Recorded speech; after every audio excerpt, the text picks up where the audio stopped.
The Israel Defense Forces said they mistakenly shot and killed 3 Israeli hostages who may have been abandoned or trying to flee their Hamas captors.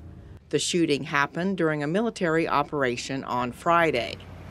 More than 130 hostages are still being held in Gaza by the U.S.-designated terrorist group Hamas.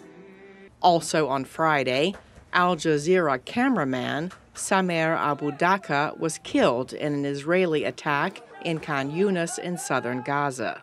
The news outlet says Israeli forces prevented medical teams from immediately reaching him.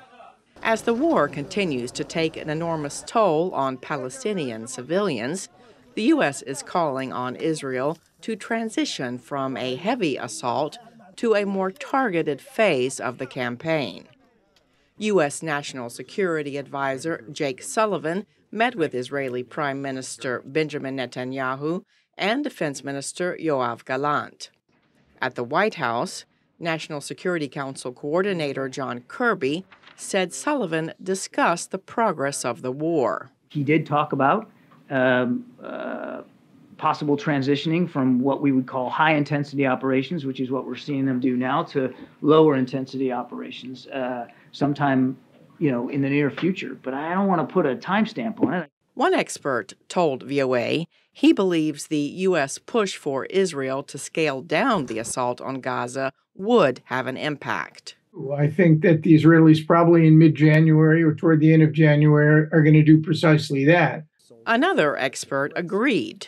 However, realistically, the Israelis must understand, as President Biden does, that these thousands of tragic deaths of Palestinian civilians can't go on, that it is what was once unqualified support for Israel's right to defend itself is becoming increasingly qualified to Israel's detriment. So certainly there will have to be some adjustments, but I think it's all a balancing act, really. Protests against Israel's bombing campaign continue in the United States and elsewhere.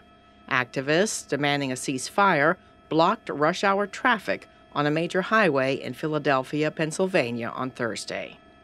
Cindy Saine, VOA News, the State Department.